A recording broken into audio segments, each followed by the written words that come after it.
হিন্দু সনাতন ধর্ম আজকে বিলুপ্তির পথে, প্রায় পেছনে আমাদের পিঠটা ঠেকে গেছে। কেন না, চারিদিকে যে ঘটনা ঘটছে, মালদা জেলার মুথাবাড়িতে একটা কাণ্ড হয়েছে, শ্রীরাম বলেছে বলে, রামের নাম করেছে বলে মারামারি, দাঙ্গা হাঙ্গামা। কিছুদিন আগে কাশ্মীরে একটা হয়েছে, তাই না?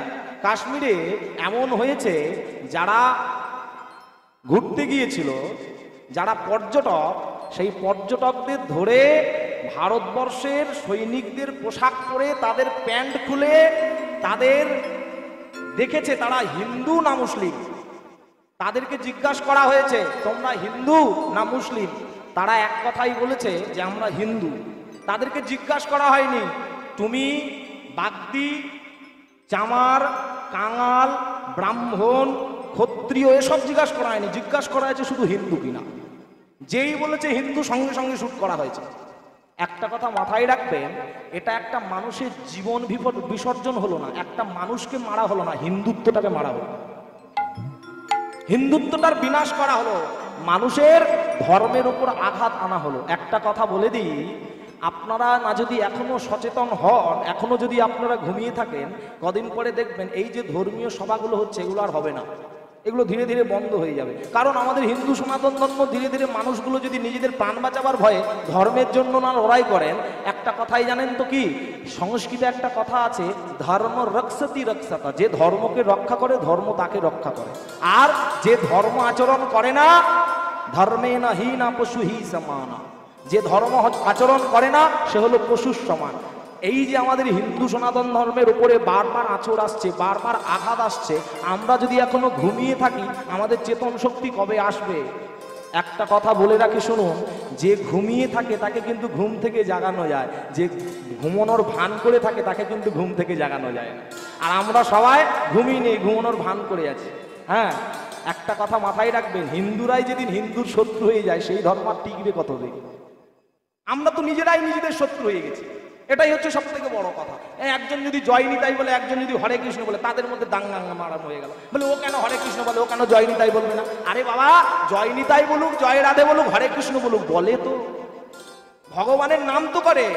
তোমার যদি মুখ চুলকাই তুমি বলো না, তোমাকে কে বলতে বলেছে? তুমি অন্তত নমস্কার জানাও, এটাও ভারতবর্ষের সংস্কৃতি, নমস্কার জানাও, হ্যাঁ, এটা করলেও চলবে। আরে সে বলে তো, না বলার থেকে তো বলা ভালো।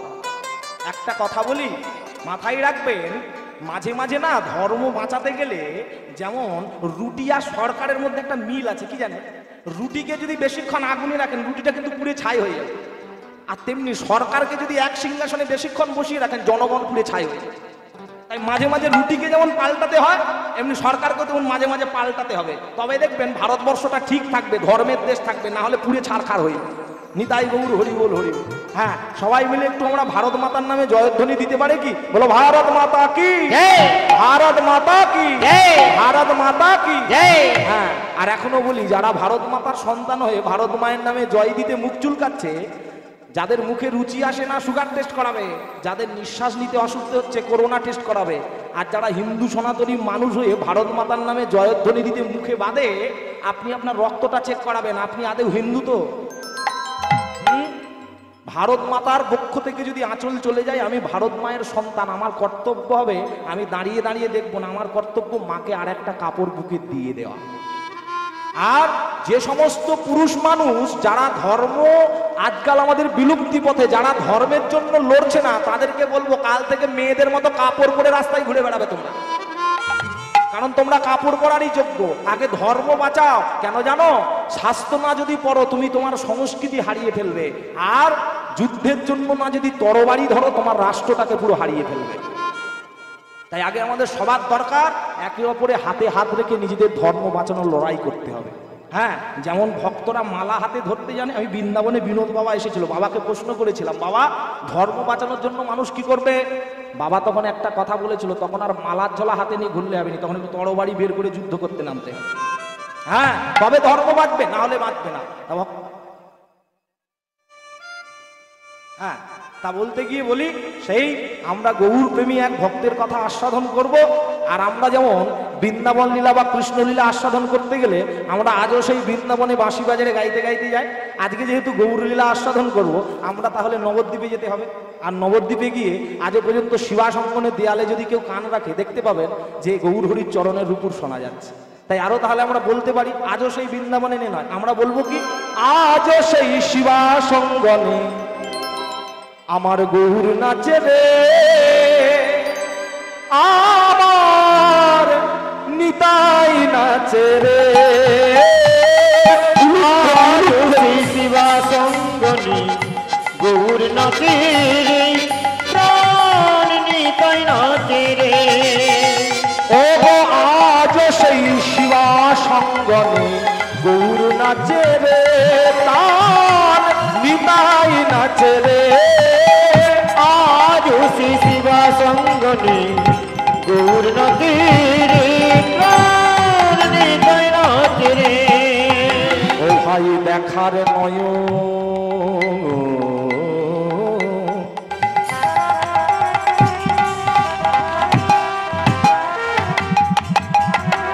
দেখার নয়ন যার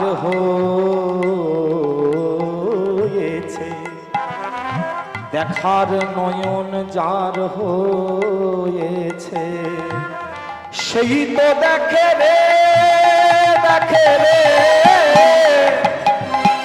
আজও সেই শিবা সঙ্গনে গৌর নাচে রে, প্রাণ নিতাই নাচে রে, আজও সেই শিবা সঙ্গনে গৌর নাচে রে, প্রাণ নিতাই নাচে রে।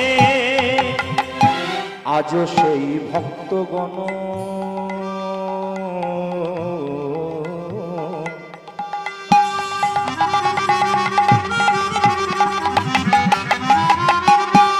ভক্ত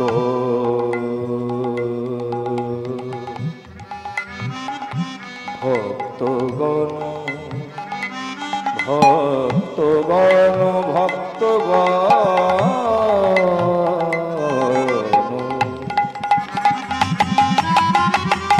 আজও সেই ভক্তগণ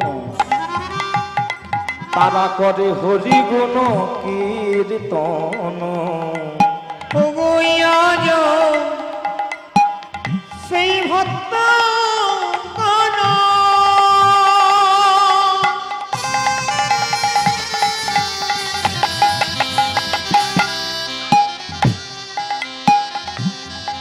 কনে কনে হরিগুণ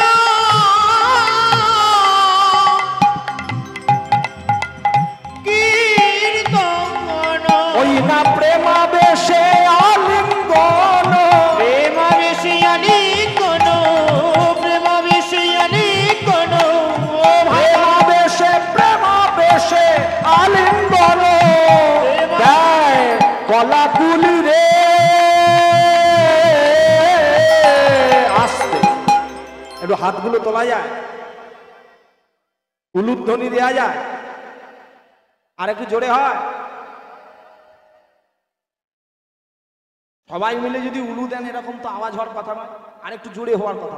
ভোল্টেজ কমে গেছে, হ্যাঁ যা গরম পড়েছে আমাদের দমিয়ে দিচ্ছে, আপনারা কি কুলারের তলায় বসে আপনারা দমে যাচ্ছেন নাকি? হ্যাঁ একটু হাতগুলো তুলে সবাই মিলে একটু উলুধ্বনি দেন জোর করে। প্রেমাবেশে আলিঙ্গন, প্রেমাবেশে আলিঙ্গন, ভাবাবেশে আলিঙ্গন, ভাবাবেশে আলিঙ্গন, দেয় কলাকুলি রে,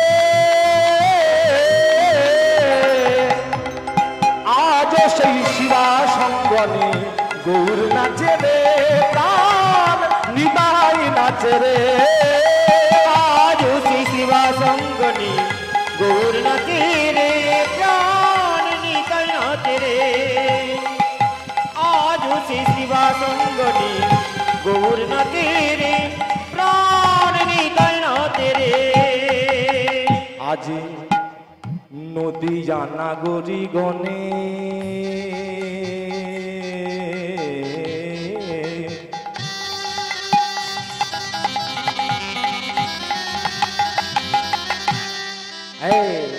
নদীয়া নাগরী গণে গৌর ভালোবাসে মনে প্রাণে, নদিয়া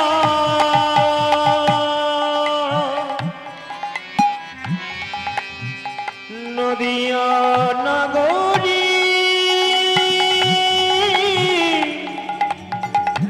নগরী গণে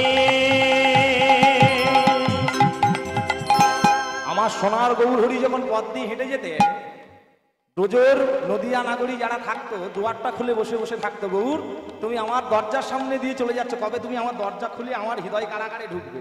হ্যাঁ, আর যারা যারা গৌর রূপ দেখেছে, যে সকল নারী জাতি নবদ্বীপের যত রমণী যারা গৌর রূপটাকে একবার দর্শন করেছে আর নিজেদের মধ্যে তারা ছিল না, তারা নিজেদের এই দেহ মন প্রাণ জীবন যৌবন সব গৌরের চরণে সঁপে দিয়েছে। তাই বলছে দেখো, নদিয়া নাগরী গণে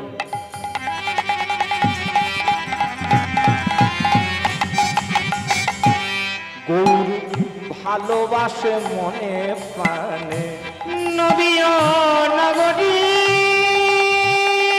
গণে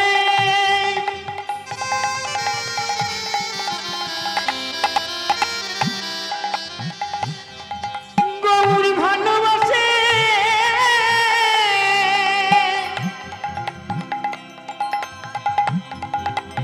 তার মনে প্রাণে। আবার প্রেমাসনে হৃদয় প্রেমাসনে হৃদয় প্রেমাসনে হৃদয় গৌর চাঁদে বসাই রে,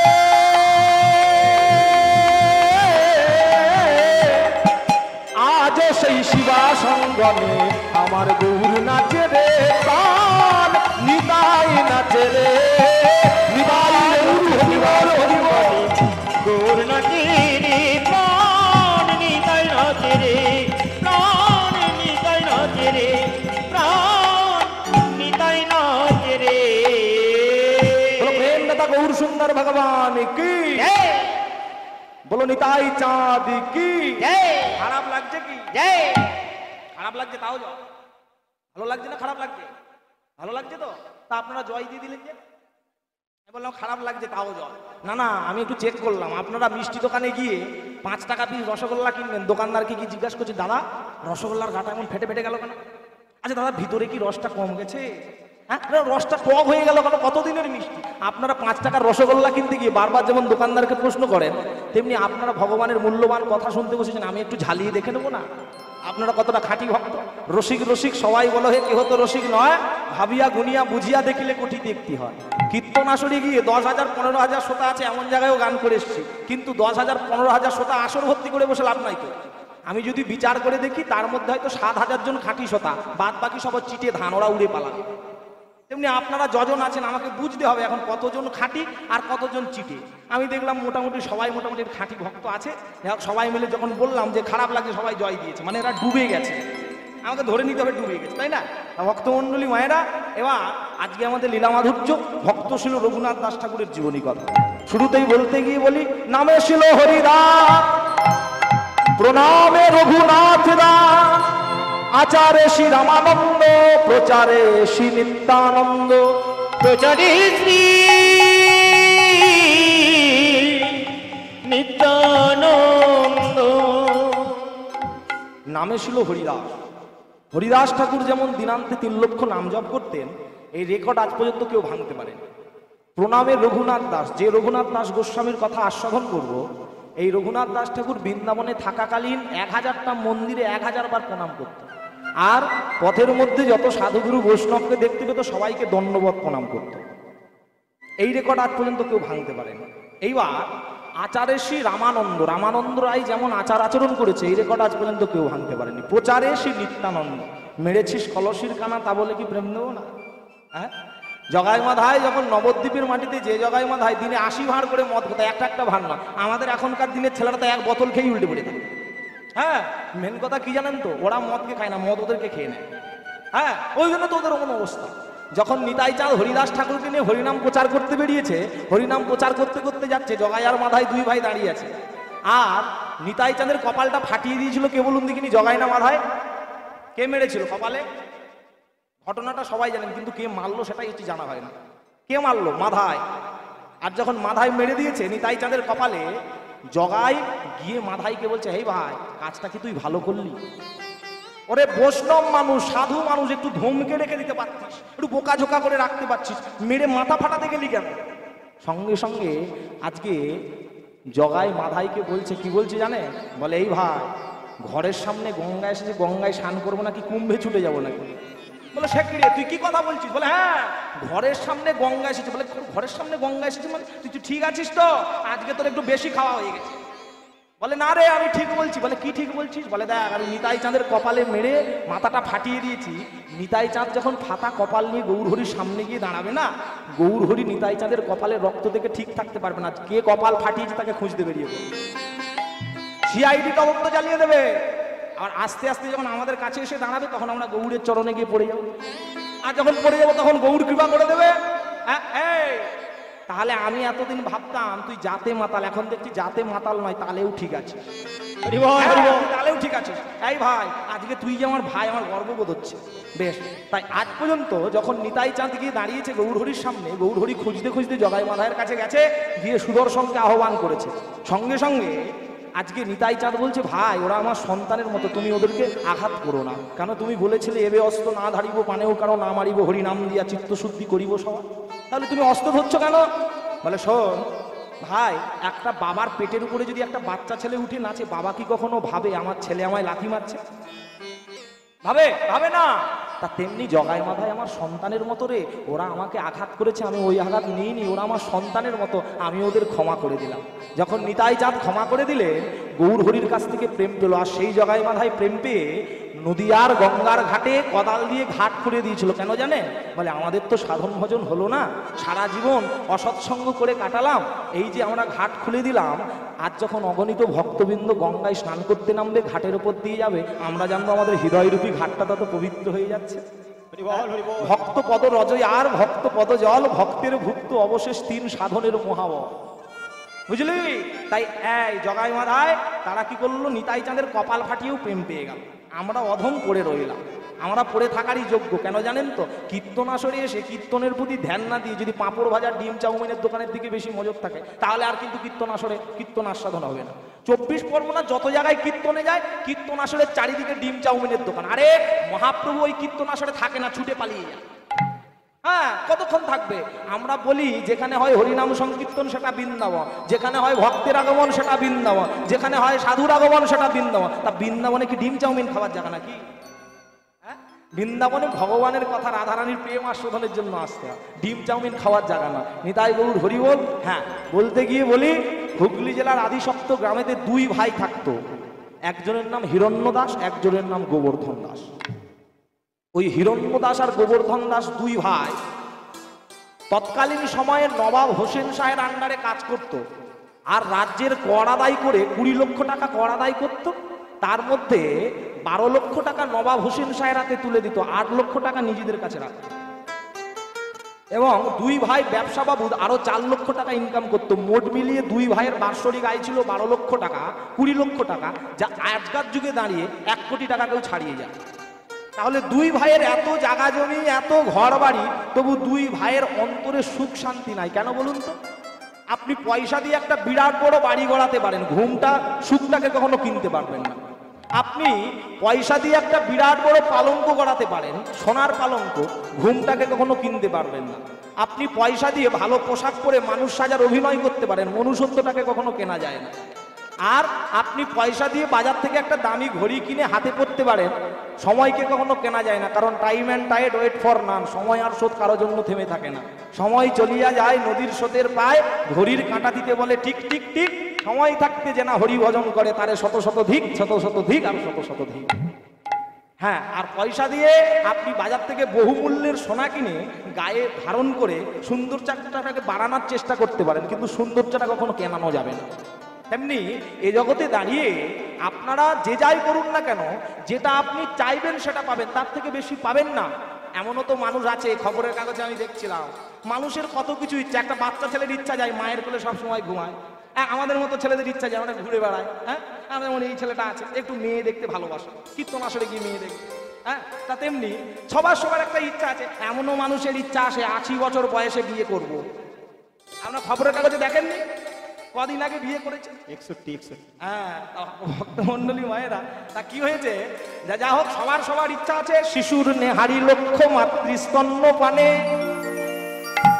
মাতালের লক্ষ্য দেখো মদিরা সন্ধানে, লম্পটের লক্ষ্য সদা সুন্দরী রমণী, বিলাস বহুল রাজা খুঁজে রত্নমণি, ও ভাই সতী খুঁজে পুজিবারে পতির চরণ, কুলোটার মন দেখো পরপতি ধন, চাকুরের থাকে শত লক্ষা কেমনে থাকিবে চাকুরি, নীতি নীতি খুঁজে তাই নতুন নতুন চাকরি, মরুগ বাঁচুক লোক কিবা আসে যায়, দিন তার কাটে আত্মসুখেরও চিন্তায়, বাঁদরের লক্ষ্য দেখো ফলেরও বাগানে, শিয়ালের লক্ষ্য মিত লয়ে টানা টানি, লম্পটের লক্ষ্য সদা সুন্দরী রমণী, বিলাস বহুল রাজা খুঁজে রত্নমণি, পণ্ডিতের লক্ষ্য সদা তর্ক উপার্জন, ভক্তের লক্ষ্য সদা শিহরি চরণ, এ সংসারেতে আমি যেদিকেতে চাই, নীতি নীতি লক্ষ্য আমি দেখিবারে পাই, কারো লক্ষ্য উচ্চ কারো লক্ষ্য অতিহীন, এই সংসারে লক্ষ্যের মধ্যে কোন লক্ষ্য শ্রেষ্ঠ মানি, যার লক্ষ্য শ্রী গোবিন্দের চরণ দুখানি নিতাই হরিবল হরিবল হরিবল। প্রত্যেকটা মানুষের লক্ষ্য আছে, তেমনি দুই ভাইয়ের এত টাকা পয়সা গাড়ি বাড়ি তবু সুখ নাই, দুই ভাইয়ের একটা লক্ষ্য এত জায়গা জমি, আমরা যখন চলে যাব উত্তরাধিকারীটা হবে কে, এই এত জায়গা জমি রক্ষা করবে কে, তার জন্য একটা উত্তরাধিকারী তো দরকার। তাই দুই ভাই কি করেছে না, দুই ভাই একটা সন্তান পাওয়ার জন্য দান ধ্যান করতে আরম্ভ করেছে, দুই ভাই একটা সন্তান পাওয়ার জন্য দান ধ্যান করতে আরম্ভ করেছে। আপনারাও তো দান ধ্যান করেন নাকি দুর্গাপূজা কালী পূজা আসলে?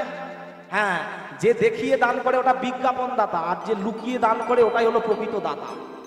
সব সময় মাথায় রাখতে হবে। আপনি স্টেজে গিয়ে বলছেন 5,000 টাকা দিচ্ছি আমার নামে ঘাড়া পিটিয়ে দাও চারিদিকে, ওটা বিজ্ঞাপন দাতা, ও কোনোদিনও দাতা হতে পারে না। যে দান করবে সে লুকিয়ে দেবে, কাউকে দেখিয়ে দেবে না। হ্যাঁ, একটা দুর্গাপুজোয় কমিটির ছেলেরা সিদ্ধান্ত করেছে যে যত টাকা দাও না কেন আমরা নাম প্রকাশ করব না। এখন একটা মাস্টারি চাকরি, ও তো 25,000 টাকা ডোনেট করবে, ও কমিটির ছেলেদের গিয়ে বলছে এই ভাই একটা কথা বলিস না, আমি 25,000 টাকা দেবো, অন্তত তোরা আমার নামটা একটু বলিস। বলে না না নিয়ম আছে আমরা বলবোই না। এই কি বলি শোন, অন্তত তোদেরকে নাম বলতে হবে না, তোরা বলিস যে 25,000 টাকা দিয়েছে, স্টেজের বাম দিক থেকে 3 নম্বর চেয়ারে বসে আছে, এটা বললেই চলবে। হ্যাঁ, তোর নাম বলার দরকার নেই, তুই খালি বলবি স্টেজের বাম দিক থেকে 3 নম্বর চেয়ারে বসে আছে। এখন কমিটির ছেলেরা বলছে যাই হোক 25,000 টাকা দিচ্ছে বলে কথা, তা ওরা বলছে এই যে 25,000 টাকা ডোনেট করছে দুর্গাপূজায়, সে আমাদের স্টেজের বাম দিক থেকে 3 নম্বর চেয়ারে বসে আছে। ও কি করেছে, ক্যাশ টাকা দেয়নি, চেক পেমেন্ট করছে, চেক পেমেন্ট। ও চেকেতে কত টাকা দিয়েছে লিখেছে, কিন্তু নিজের নাম যে সিগনেচার করতে হয় ওটা করেনি। ওই চেকটা নিয়ে গিয়ে প্রণামী বাক্সে ফেলে দিয়েছে। পরের দিনে কমিটির ছেলেগুলো যে প্রণামী বাক্সটাকে ভেঙেছে, ভেঙে বলছে এই যে বেশি টাকা দিয়েছে ও যে চেক পেমেন্ট করেছিল দেখি চেকটা বের করতো। এইবার চেকটা দিয়ে বলছে এই রে কত টাকা দিয়েছে তো লেখা আছে, নাম লেখা নেই তো, কে দিয়েছে এটা যদি ব্যাংকের অফিসারকে গিয়ে দিই ঘাট ধরে ব্যাংক থেকে তাড়িয়ে দেবে। হ্যাঁ, নাম না থাকলে টাকা দেবে না, ওরা কে দিয়েছে? পাশ থেকে একজন বলছে যে রামপদ জানা দিয়েছে। হ্যাঁ বলছে, বলে এই সকালবেলায় চলে যা, রামবাবুর বাড়িতে চলে যা। এই বলে রামবাবুর বাড়িতে একবারে চেকটা নিয়ে গিয়ে দাঁড়িয়ে ডাকছে সকালবেলা, হ্যাঁ রামবাবু বেরিয়ে এসো। রামবাবু সকালবেলা চোখ ঘষতে ঘষতে বেরিয়ে এসে, কি হয়েছে রে? কালকে আপনি যে চেক পেমেন্ট করলেন তা আপনি কত টাকা দিয়েছেন সেটা লিখেছেন, নামটা তো উল্লেখ করেননি। রামবাবু তখন কি বলছে জানে? মায়েরা ভালো করে শুনুন। রামবাবু বলছে কি, বলে তোরাই তো বলেছিস নাম প্রকাশ করা যাবে না। হ্যাঁ, তোরাই তো বলেছিস নাম প্রকাশ করা যাবে না। আমি ওই জন্য কত টাকা দিয়েছি লিখেছি, নিজের নামটা লিখলে লিখলেই তো বুঝে যেত। নিতাই গৌর হরিবোল হরিবোল। তা তেমনি আমাদের দান ধ্যানটা এরকম, আমরা সবাইকে দেখি একটু দান করি। এখন দুই ভাই দান ধ্যান করছে কিন্তু কোনো কাজ হচ্ছে না, মনে মনে ভাবছে আমাদের ইচ্ছা পূরণের জন্য এতদিন চাইছি, ভগবানের ইচ্ছা পূরণের জন্য আর চাইতে হবে।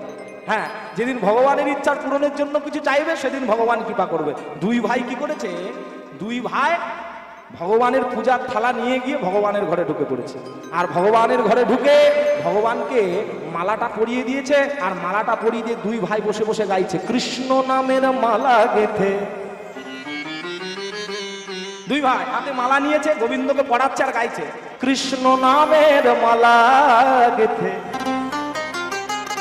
ও ভাই গলায় পড়ে না রাধা নামে সাধা বাঁশির সুর ভরে না। নিতাই গৌর কৃষ্ণ নামের মালা গেথে, রাধা নামের মালা গেথে, গলায় পড়ে না রাধা নামের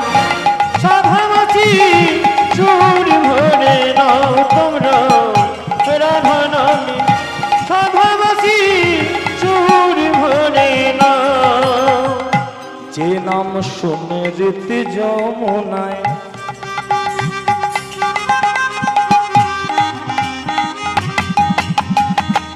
যমুনায়।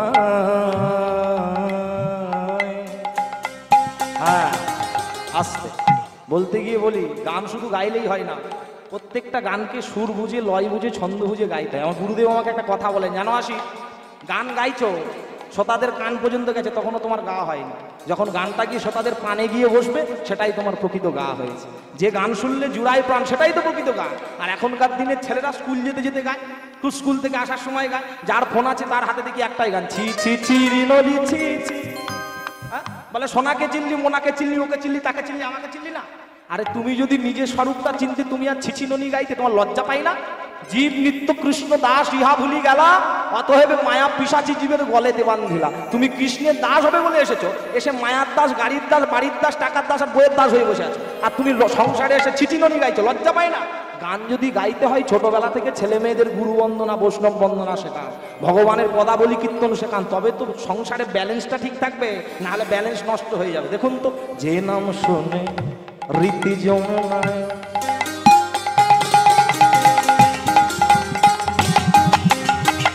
যমুনায়, বাহ, যমুনায় যমুনায় যমুনায়, যে নাম শুনে রীতি যমুনায় প্রশান্তি আসে। ও ভাই, যার নামেতে বৃন্দাবনে বাঁশরি বাজে, সেই মধু মাখা সুধা ধারা পান করে, মধু মাখা সুধা ধারা পান করে নাও, সেই মধু মাখা সুধা ধারা পান করে,